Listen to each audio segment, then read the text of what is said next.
Recycling is so very important. It's just a pleasure to have you on the show to talk about recycling. Yes, yeah, I think it's a very important issue, and we need to have a You're not the recycling guy. Oh yeah, well, I'm cycling. But you know, cycling, you know, ties into one big of the green basket. You First you cycle, and then later on, you recycle. Exactly. And then recycle. Welcome to Progressive Soup. My name is David Stevenson. Tonight's guest is Joe Diamede, who began a journey around the world on a motorcycle. And something happened along the way, and I'm going to let him first of all introduce himself, and then we'll talk about how it began and how it continued and what brought him to where he is now. Joe. David, thank you. Who are you? Who is Joe Diamede? Who is Joe Diamede? Well, Joe Diamede, I began, like you said, on a motorcycle when I graduated the City University of New York, Lehman College, back in 1983. So that's... a merman I should turn to be for us Hendrix fans. Yes. Funny enough, my wife was born on the day Jimi Hendrix died. Funny that you mentioned Hendrix. The exact day, 1970, August. September 18th. September 18th, yeah. 1970. Yeah. Excellent. Sorry, Angie, I just gave away your age. Good for him. No. So, but anyway, yes, I started on my motorcycle. I took off to go across America. Me and a college buddy said, let's cross America. So we watched Easy Rider a few times, a few beers. We sort of try not to look at the ending too much. Yeah. It seemed pretty easy up until the latter stages. Right, and we were like, okay, look, we could do the cool part. So we went across America, and I was hooked. Gary had a great time. We both had a great time. But something, David, just hooked me in, and I wanted to explore more. So I came back from that trip after we thought we were maybe going to live in California, but that didn't work out. But that was cool. We crossed America, and we came back. And that was it. I was doing it again. And I did it again. And on that second journey, being alone, I was able to go left. I was able to go right. I was able to stop. I was able to camp out in a farmer's back garden if I wanted, stay in a Motel 6, whatever I wanted to do. Excellent flexibility. Yeah, exactly. I mean, and the year before was fine. But this year it was just mine. And I just was going across, 22 years old, second trip across America on a motorcycle, solo, boy from the Bronx, taking in the beauty of America, and just as it came. But it was the beauty of America that awakened my want to travel. But the synchronous moments, when I needed something, or I felt down in a way, or I was like, I just wanted something, whatever. If it was petrol for my gas tank, gas for my gas tank, or a farmer would come by and say... I sense a little bit of the European there when you say petrol. My wife is English. Yes, okay. Yeah. So we are based in France right now, and I split my time between here and there, spending maybe a little bit more time there. And a quick shout out to both of our dear friend Dan Lanzalotta, who's been a friend of the show and been on a couple of times. Danny, how are you, Dan? Hey, Dan. And we see Danny's his part of the world on the coast in Biarritz. There, we stop by once in a while to see. Danny has some of his family out there, so we visit, and. So the journey that brought me to France and took me out of the American soil of traveling was all these synchronous moments, and I couldn't shy away from them. They were just coming so thick and fast because I gave myself time, David. I wasn't. When I was traveling, it was true open-ended travel. I didn't have a job I was going back to. My friends were getting jobs and starting to get apartments, whereas I didn't. I just left it. My mom said, well, you have a house to come back to. And so I took that, and I said, okay, cool. I'm going to use that for a couple of years and see what happens. And a few instances I really I just couldn't believe how synchronous they were. And the one thing on my second trip going across America, I had met this motorcyclist in the Georgian Bay in Ontario, and we were tucked into the front of the ferry as all the motorcycles are, and on the way out we were leaving, and he said, hey, where are you headed? I said, well, I'm going towards Sault Ste. Marie, Michigan. He goes, well, I'm going to the other, I'm stopping on the Canadian side of the border, but I'm stopping at my grandparents' house for a meal. Yeah. being on the road already for a week, a home-cooked meal. It sounded like a good invitation. I said, yes, I'll take you up on that. Yeah, it's even better than the diners that we hear about on TV shows. Oh, yes. A home-cooked meal by Grandma and Grandpa was very good. And his name happened to be Frank Westelaken. He was a policeman from Ontario, and he gave me a nice firm handshake when he introduced himself. Hi, I'm Frank Westelaken. So it really stuck in my mind. Frank Westelaken. We introduce ourselves in the East Coast. Hi, I'm Joe. And so there I was sitting in this lovely house having a meal, and Grandmother went on to tell me that Frank's brother and friend had just passed a house going across Canada on a motorcycle, and I was intrigued. I said, what kind of motorcycles? And she told me a BSA and a Kawasaki, and they were going across Canada to Vancouver, and I just said, it would be great. So that was that, and I was going across America on my own, loving it. By the time I got to the West Coast, a few weeks later, a few thousand miles, 3,000 miles or so, I was just feeling like, ooh, I wouldn't mind sharing a tent and sharing a bit of the road now with another motorcyclist, because I really didn't hook up with anybody along the way. Frank being the only one I really hooked up with for that brief, 50 miles to his grandmother's house. In Ontario, in Oregon, in a small village, I just sort of pull into a Dairy Queen, sitting down, having an ice cream. Had a conversation with this woman, walked out, got on my motorcycle, heading down the road, and I passed the gas station, and I zipped into a U-turn. I said, I'm going to pull into this gas station and get some gas. So I turned around, came in, and as I was just about to kick my motorcycle to life and I was just pulling out, I hear two motorcycle engines. So I wait. I said, let me see. Maybe it's just locals for a ride. No, loaded bikes. Interesting.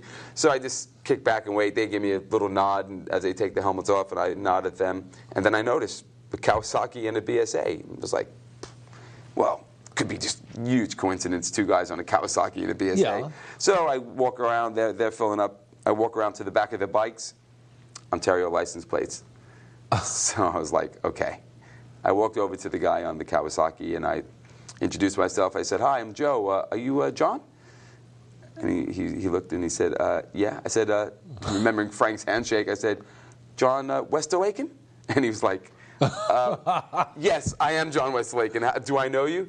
I said, no, you don't, but I had dinner with your grandparents and your brother about 3 weeks, 3,000 miles ago. And that, David, was just the beginning of all of these series of synchronous moments that I started to learn on the road to be almost the norm. And I got sucked into that world of openness and beauty and just realizing there's so much more out here, that magical little meeting there. A lot of magical moments. And it is, in fact, a small world, according to this song, and I guess it's true. It's very true. If you go out of your way to allow it to be a small world. If you reach out with a handshake or whatever, to people that you run into and find that, my God, you have something in common with them, or you know somebody that they know, or you know some fact that they know, or there's some connectivity. There is a connectivity. And people say, oh, serendipity. Serendipity is sort of a knack for finding or a knack to finding situations that work. It's more a skill than a happenstance. It's more a skill, whereas I think that synchronicity just adds that magical touch, that there's hope, there's something bigger, larger out there than us. And I was learning that. And that was just my second trip on the road. And further on down the road, I found myself going across America a few more times by motorcycle. I even made a trip up to Alaska. Yeah. And I had, which some might deem a bad happening. I broke my wrist on a dune buggy in Oregon. Oregon was good for throwing things in my path to make me question what's going on here. Mm-hmm. And I broke my wrist and on the dune buggy, but I didn't let it. I just let it to be an obstacle, but not get in my way, something to overcome. And I overcome it, I did, and I wound up riding my motorcycle to California with my broken wrist, and I rigged up my motorcycle with a man in a motorcycle shop who was lame on his right-hand side from his stroke, so he knew about obstacles. So together there we were. We rigged up my motorcycle so I could make it to a relative's house in the north of California. And because of that mishap, I was then out of money. My third crossing from America, 23 years old. No money in California. I had to stay to heal. And after I did, I started working with a cousin of mine, who, funnily enough, was Danny Lanzalotta's first wife. So small world. There we go. And I've heard some of those stories too. So it's a little. It tickles my funny bone a little bit. Yeah, so that was Danny loves to tell those stories. He loves those stories. Well, I show up in L.A. where he's just leaving because they're going through their separation, which would lead, of course, to the divorce. And I get to live with my cousin, who I grew up in my household in the Bronx, 3-family house together. Yeah. So now here I am again, broke in California. We're living together, and I meet some people from Guatemala, from Mexico, and they're saying, what are you doing? You know, you've been across America, 7 times on your motorcycle? You want to travel? Go on, go down. Come on, do some real traveling. Yeah, exactly. Get down to Mexico. Go to Guatemala. So this is '86. Yeah. I said, okay. So I saved enough money working in my record shop down there, and I shot down to Mexico and Guatemala. And then, David, I met travelers. Whereas I was always going back to New York, and my friends are looking at me like, Joe, what are you doing? You know, get your job. You know, park your motorcycle, get a job. And I was like, no, I want to travel. There's something that I just want to see more of this world, more of myself. And in Mexico and Guatemala, I met people on the road for 2 years, 3 years, who was working in a ski resort in the winters, and then teaching English, and I was like, whoa, okay. And I wound up 10 months later, because of a conversation in a bar in Guatemala about teaching English in Japan, I wound up in Japan. And that is where my motorcycle gave way to bicycle. Yeah, well, why? I've never seen people generally go from one to the other, or the other to the one. Usually it's, you know, you have the aficionado of the motorcycle and the aficionado of the bicycle. Yes, funny enough, I mean, the bicycle was always in my life. My first job was actually delivering meat around the Bronx in the old big steel wheel, you know, solid. With the steel basket in the front, and that solid air tires. And that when I was 13, I was riding all over the Bronx delivering meat. So I always did have a love for bicycles. But yeah, motorcycle definitely took over in my college years and obviously my cross-country trips. But the bicycle just always lingered, and I wasn't sure. I was in Japan, and I wanted to travel, explore. I had my girlfriend that I had done the last crossing. I wanted to show the book while we're here. Cycles of a Traveler. This is Joe's book. Yes. So, continue, sir. Yes, yeah, and I was on the back of a motorcycle of a friend I met, so I had a job teaching English, and I was ready. I had a job, had an apartment.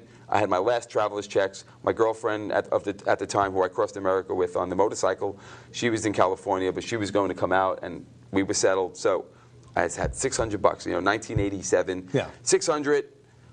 I'll get a motorcycle, and then when she comes out, we'll explore Japan together, just like we did on the motorcycle. But on the back of his motorcycle, when I was in Guatemala, when I didn't take my motorcycle to Guatemala and Mexico, I hitchhiked, and I was on buses, and just the slower way of traveling was very nice. But I did miss personal transport, but I didn't miss the speed of the motorcycle. In America, it's okay. It's vast. You know, the Rockies take 3 days to loom up and find them, and they're beautiful.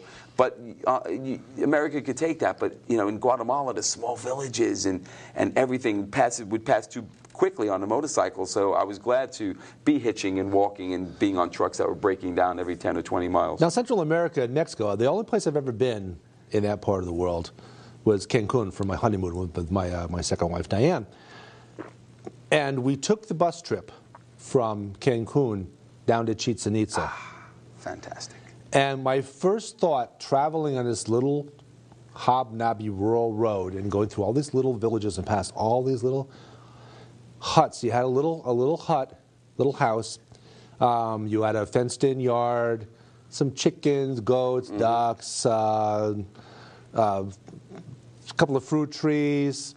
My first thought was, oh wow, these poor people.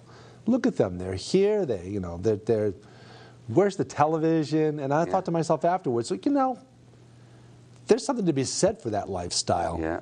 Because it's very low-key, very slow-paced. It's predictable, mind you. Any job that involves farming and agriculture is fairly predictable. But there's not much stress, I don't think. The richness is, especially in Mexico and Guatemala, that first time there, the richness I found, the richness in the culture, the family ties. The extended families, The extended family and the time. You know, okay, they weren't rich in material things, but I didn't want to be either. So when I was there, it that was another thing that sparked. It originally was the nature and the wonder of the Rockies and everything else. And then when I went to Guatemala, and as you, I saw that poverty for the first time. And when I crossed over from the Mexican border to the Guatemalan border, it was a lot of native cultures, native dresses, a very big indigenous population, and the smiles were broad. And and then politically, I was awoken as well, because it was like, ooh, had America a lot to do with some of this, the war-torn... A lot of intervention. Yeah, a lot of intervention in the 50s part of the world. And the 60s and going on until the 80s was happening. And so that woke me up, and my political side was reawoken, my love of beauty, nature, people, so everything. So there I was on the streets of Japan now, feeling, yes, I want to travel. I'm in Japan. Motorcycle, sure, it makes sense. That's what I know.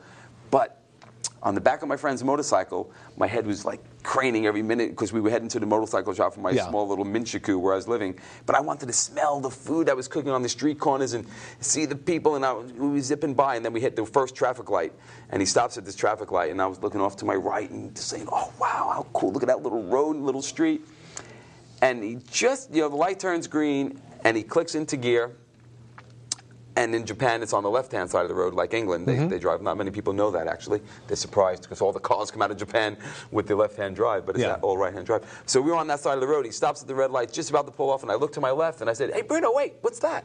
And he said, oh, that's the local bike shop. And it was big, bikes hanging at all these different angles. And I said, wait, let's check it out. So he pulls into the parking lot.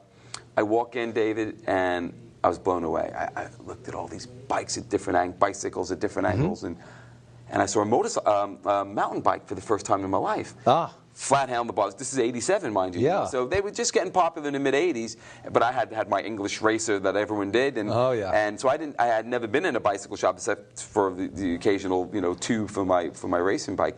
And I saw this mountain bike. It reminded me of my motorcycle. I took it off the rack and picked it up. It was lightweight. It was nimble and had these aggressive-looking tires. And I turned to Bruno and said, this is the way my life is going. Bicycles, Bruno. I'll see you.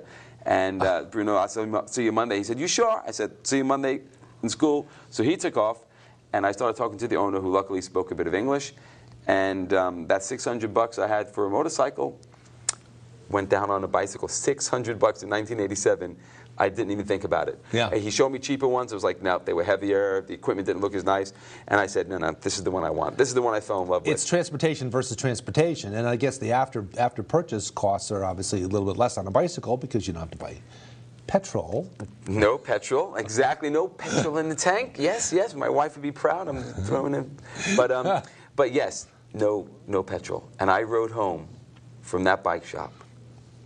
I'm not sure if my tires hit the ground. It was heaven. It was that exciting. First of all, I get goosebumps right now thinking about it. I was in Japan. I was 25.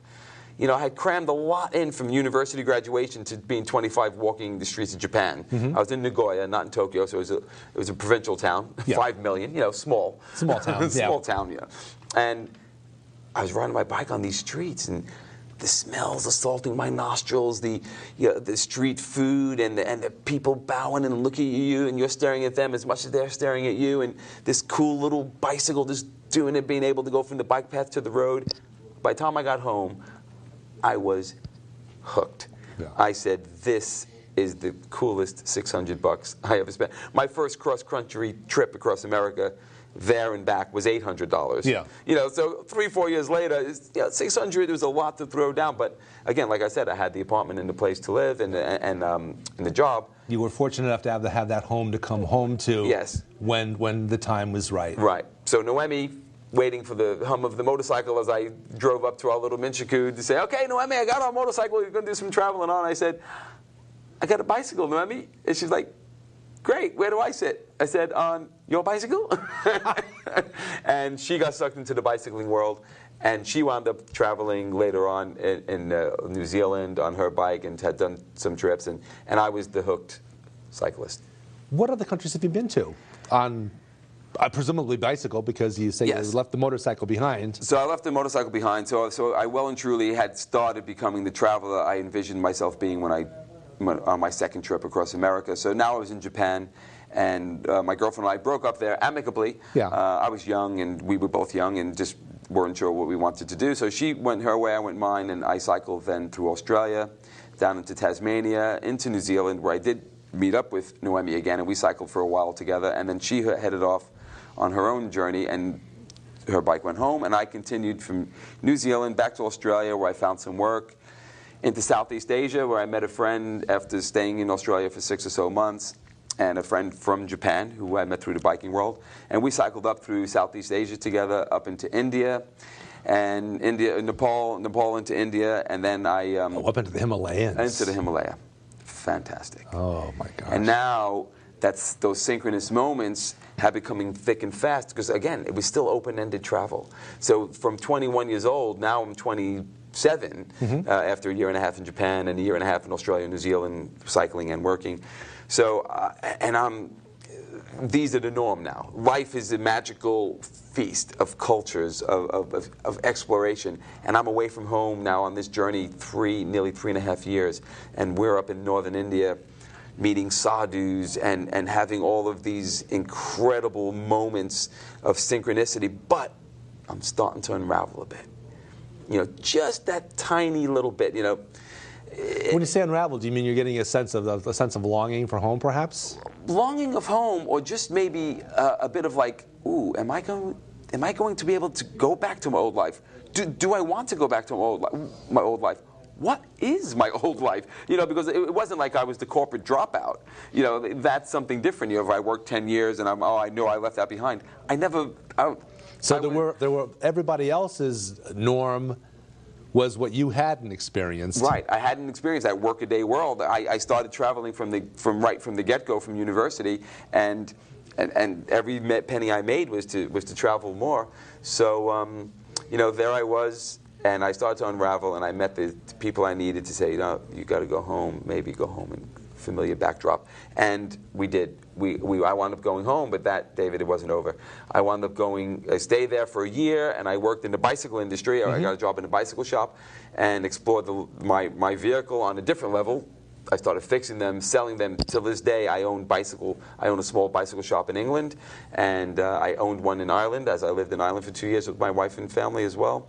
I have a boy and a girl who are also 11 and 7, 2 bicycle nuts. I don't know how that happened. Yeah. And I explored Europe for a year, and that was fantastic, meeting, you know, my culture, where I came from. And the first time I stepped foot in Europe, I was like, this feels familiar. I've never been here, but this feels like home. So really? Yes, and which is funny that home is basically France now.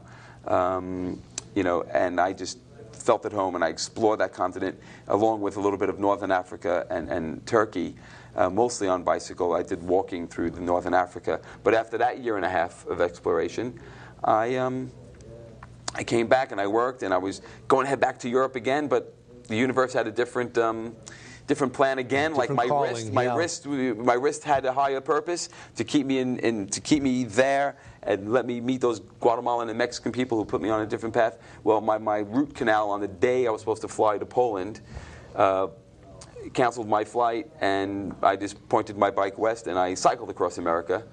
And when I got to California, I talked a friend into leaving his job, and we made another left, and cycled down to Panama together. So I re-explored all of those places I had explored nearly a decade before by motorcycle.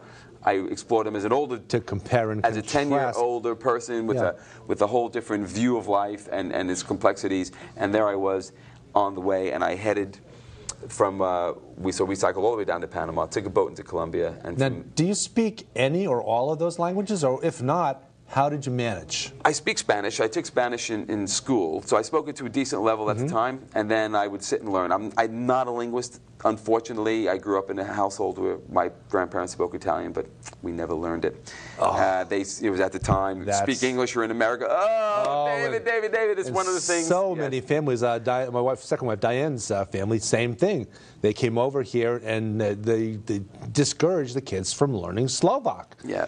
And in retrospect, of course, they wish they had, especially when we went back to the Czech Republic and Slovakia in 2004, and didn't have, and she couldn't speak the language, but learning the language would be fantastic. Believe me, David. So all of you folks out there that are in America, first generation in America, learn the language of the country you came from. You will learn the other one. It makes you a smarter person.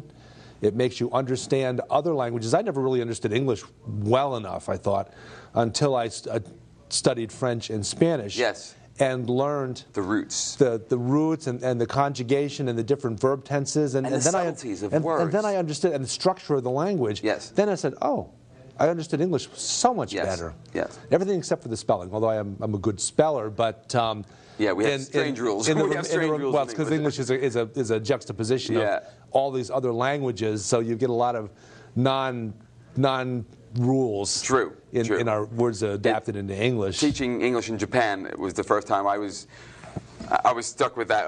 And how come it's not duff nut, but it's rough? I was like, just because. And and how come you say Gesundheit when people sneeze? Don't know. It's just what you say in New York. And then the German guy said, well, it means health in German. Yeah. Oh. Right, so all these things you learn as you go. All these components and it was foreign fantastic. languages. Yes, and so revisiting these places I traveled in motorcycle and car and hitchhiking on the bicycle was fantastic. Made it to Australia again, visited some old friends, and then on that trip I continued on, and like I said, all the synchronous moments happening. Yeah. I made it into China, which I always wanted to, up to the Tibetan border. I met a girl in one of these highland villages on the Tibetan plateau, and she had actually seen me and this guy who I met in Hong Kong cycle in, and we saw the Western woman at this little hotel, and I talked her into cycling with me into Tibet, leaving her friends, getting a bicycle. My friend had to go home for a wedding, and that is my wife with 2 children to this day. I was going to ask because that's that romantic kind of segue into a relationship when you meet just by chance somewhere where the likelihood that you'd ever meet that person is slim to none. My wife said it was so out of her personality to meet this guy from the Bronx. We took a hike together for 3 days, and I said, come meet and cycle into Tibet. She just thought, if I say no, I will regret this the rest of my life. And if I say yes, I might regret it as well. But I don't know if I'll regret it as much as saying no. And so she didn't realize she met one of the best bicycle salesmen around in the Northeast over here. So we bought a Chinese mountain bike for her, and we cycled. We did for 6 weeks, fell in love, and I followed her back to England about a few weeks after she had left, because I was still in Western China. And yes, 15 years later, 2 children later, lots of bicycles in the garage later. Bicycle shops and bicycles, everything. Here we are. Well, they're not here at the moment, but they're coming in next week. So that'll be fantastic. Gotta love love stories. Yes, good love stories. And family. And the book. I don't know if we have time to say where the book was written for my mom. Her 80th birthday was 2 weeks. It was 2 years away. Yeah. I had all my journals. I didn't want to write a book, for my travels. It was for my own thing, but I kept journals. And we're done. Okay. Okay. This is Progressive Soup. David Stevenson, Joe Diamede. Joe Diamede. And good night. Good night.